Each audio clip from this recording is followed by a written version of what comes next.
नमस्कार. द्वारकाच किचनमध्ये आपलं पुन्हा एकदा स्वागत आहे. चला तर आज आपण गव्हाची कुरडई बनवूया.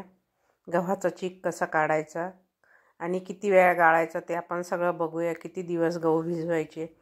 तर मी हे 2.5 किलो गहू घेतले. छान स्वच्छ निवडून घेतले. एक हात दुसरा खडा वगैरे निघते. आणि गहू बुडेल इतकं पाणी घातलं, म्हणजे अर्धा पातेले माझे गहू आहे तर फुल भरून मी पातेलभर पाणी ठेवलं. दुसऱ्या दिवशी पुन्हा पाणी काढलं, पुन्हा दुसरं पाणी टाकलं, पुन्हा झाकण ठेवलं. तिसऱ्या दिवशी पण मी पाणी बदललं. तुम्हाला हवा असल्यास तुम्ही एक दिवसाआडसुद्धा पाणी बदलू शकता. आणि आता हे चौथ्या दिवशी मी हे पूर्ण पाणी काढून घेतलं चाळणीमध्ये आणि दुसरं पाणी टाकलं. छान मिक्स करून घेतलं, म्हणजे जे आंबट वास आहे ते निघून जातो. बघू शकता तुम्ही, मस्त गहू फुलले गेले. आता हे चौथ्या दिवशी हे गहू पहिलं पाणी काढलं आणि दुसरं पाणी टाकून छान हे मिक्स करून घेतलं. आता ते पाणी काढून टाकायचं. आपल्याला चाळणीमध्ये पूर्ण गहू गाळून घ्यायचे भिजवलेले. आणि आपण हे जे चीक काढायचं जे मशीन आहे तर त्याच्यामधून हे काढून घेऊया. पाणी बाजूला करायचं आणि गहू बाजूला करायचे. आणि हे चीक काढायचं मशीन तुम्ही एखाद्या चौरंग किंवा टेबलला सुद्धा हे असं पॅक करू शकता. आणि समोर असं ताट लावायचं, म्हणजे ते आपण गहू जेव्हा चुरू तेव्हा ते ताटामध्ये व्यवस्थित पडल्या जातात. हे गव्हाचं चीक काढायचं मशीन आहे. असे गहू टाकायचे आणि समोर तुम्हाला दाखवते ते ताटामध्ये असं हळूहळू येते. छान गहू चुरल्या जातात व्यवस्थित. तर या मशीनमधून आपण सगळे गहू असे काढून घेऊया आणि हे पूर्ण ताटामध्ये जमा करून घेऊया. आणि ताटातलं नंतर ज्या पातेल्यामध्ये मी गहू भिजत घातले तेच मोठं पातेलं घेतलं आणि अर्धा पातेलं पाणी घेतलं. आणि जे आपण मशीनमधून जेवढे गहू चुरून घेतले ते घातले आणि छान मिक्स करून घ्यायचं आणि छान असं हाताने पिळून घ्यायचं व्यवस्थित. आता हे पिळलेले मी डबल अजून एका पाण्यानं धुवून घेणार आहे. ह्या पातेल्यामध्ये पण मी पाणी टाकणार आहे. तुम्हाला दाखवते, हे पातेलं वेगळं आणि हे पातेलं वेगळं. जे गहू आपण चुरून घेतले ते 2 पाण्यानं स्वच्छ धुणे असं बाजूला गव्हाचा कोंडा बाजूला काढणार आहे. आणि नंतर आपण हे चाळणीने गाळून घेणार आहोत. हे मैद्याची चाळणी आहे माझी, तुम्ही कपड्यानं पण गाळू शकता. आता याचप्रमाणे आपण सगळं हे गाळून घ्यायचं आणि वरचं असं छान पिळून त्याच्यामधला चीक काढून घ्यायचा आहे. आणि भांडं मोठंच ठेवायचं. ज्या पातेल्यामध्ये मी गहू भिजत घातले त्याचप्रमाणे मी ते पातेले घेतले मोठे. आता आपण हे सगळे गहू जे आपण याच्यातून काढले होते ते सगळं गाळून घेतलं. बघू शकता पूर्ण पातेलं भरलेलं आहे. आता हे आपण असंच झाकण ठेवून द्यायचं आणि दुसऱ्या दिवशी याचं वरचं पाणी आलं, बघू शकता तुम्ही, ते पाणी काढून टाकायचं आपल्याला. आता हे मी दुसऱ्या दिवशी हे पाणी काढून घेतलं. एकदम हळूहळू पूर्ण पाणी काढून घ्यायचं. जेवढं वरचं पाणी जमा झालं ते काढून घ्यायचं आणि नंतर त्याच्यामध्ये दुसरं पाणी टाकायचं. आणि आता मी हे चीक गाळून घेणार आहे. कपड्याने छान गाळून घ्यायचं, म्हणजे पूर्ण वरची ताम निघून जाते. आणि खूप पाणी टाकल्यामुळं खूप आंबट होत नाही आपली कुरडई. आता आपण हे कपड्याने व्यवस्थित गाळून घेऊया. तुम्हाला दाखवते मी हे चिकचं कलर कसं आहे, खाली जे थर बसलेला आहे घट्ट. आणि अजून दुसऱ्या दिवशी कसं येते ते पण बघूया. आता हे पातेलं भरलं आपलं. आता याला मी असंच झाकण ठेवणार आहे आणि दुसऱ्या दिवशी म्हणजे तिसऱ्या दिवशी आता हे आपण हे वरचं जे पाणी आलं ते आपण पाणी काढून घ्यायचं अलगद. आणि छान एकदम खाली पांढरा शुभ्र आपला चीक आहे. पूर्ण जो घट्ट गव्हाचा चीक निघालेला आहे त्याचा खाली एकदम घट्ट थर बसलेला आहे. पाणी इतपत काढायचं की ते पांढरा जर याच्यामध्ये पाण्यासोबत जायला लागले की लगेच थांबायचं आहे. आणि छान चीक मिक्स करून घ्यायचं. बघू शकता छान घट्ट असं आपला गव्हाचा चीक तयार झालेला आहे. 4 दिवस गहू भिजवले आणि गहू भिजवल्यानंतर चौथ्या दिवशी चीक काढून मी हे चीक काढल्यानंतर मी 1 दिवस मध्ये गॅप दिला. तिसऱ्या दिवशी आपण हे कुरडई तयार करून घेणार आहोत. आता हे छान मस्त पूर्ण चीक फोडून घेतला आणि कुरडईचे सोरे वगैरे मी आधी स्वच्छ धुवून ठेवले.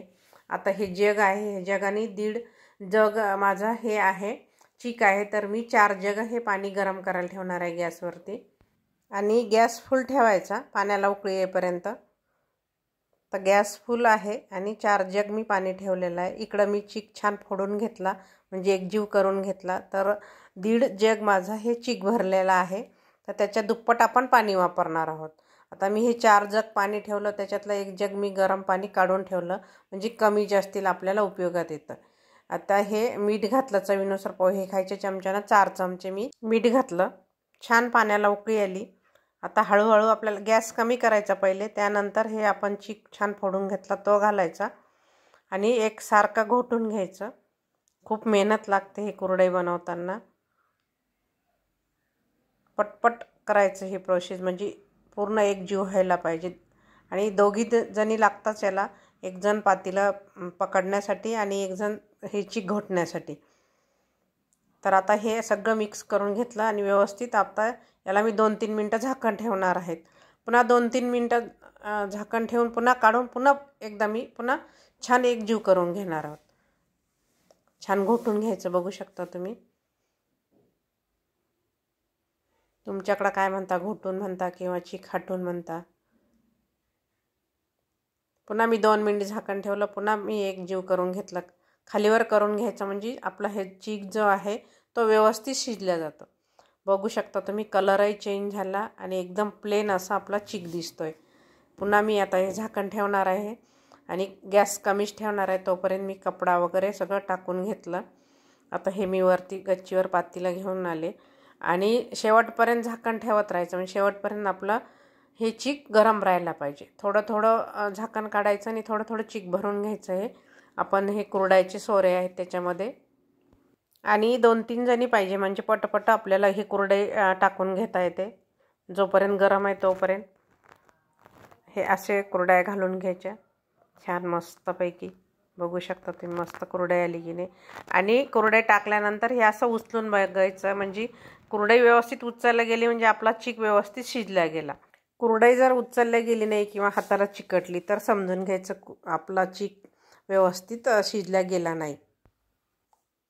तर व्यवस्थित आपण एका साईडनं, म्हणजे जास्त थंड होऊ द्यायचे नाही. हे चीक पटपट घालून घ्यायचं जोपर्यंत गरम आहे. थंड जर झालं तर मग व्यवस्थित कुरडई पडत नाही. तर हे गरम आहे तोपर्यंत माझी कुरडई पूर्ण घालून झालेली आहे. आणि एक दिवसभर मी असंच हे उन्हात वाळवून घेणार आहे आणि दुसऱ्या दिवशी मी अशी कुरडई पूर्ण उलटून टाकणार आहे. बघू शकता तुम्ही, मस्त वाळल्या गेली आणि छान पांढरा शुभ्र कलर आला. आणि हे कपड्यावर टाकल्यामुळं कधी कधी काय होतं, कुरडई उलटल्या जात नाही. तर त्यावेळेस काय करायचं, उलट्या साईडनं हे अशा खालच्या साईडनं पाणी मारायचं थोडं थोडं आणि तसे थोडं थोडं हे कुरड्या काढून घ्यायच्या. शक्यतो जाड कपडा असेल थोडा तर लवकर निघते. तर हे दुसऱ्या दिवशी पण मी हे पूर्ण अशी कुरडई वाळवून घेतली. तिसऱ्या दिवशी मी एका टोपल्यामध्ये ठेवली. छान कुरड्या वाळल्या गेल्या आणि पांढऱ्या शुभ्र आले. बघू शकता तुम्ही. हे माझे 2.5 किलो गहू होते. तर माझं हे 2.5 किलो गव्हाची कुरडई 180चे जवळपास कुरडई झाली. आता आज अक्षय तृतीया पण आहे, तर मी तुम्हाला तळून पण दाखवते. एकदम पांढरी शुभ्र कुरडई आलेली आहे आणि चवीला सुद्धा छान झाली. एकदम खमंग आणि खुसखुशीत अशी गव्हाची कुरडई तयार आहे. कुरडई बनवणं सुद्धा मेहनतीचं काम आहे आणि व्हिडिओ बनवायला सुद्धा मेहनत लागते. प्लीज लाईक करा, शेअर करा. ज्यांनी सबस्क्राईब केलं नाही त्यांनी सबस्क्राईब करा. धन्यवाद.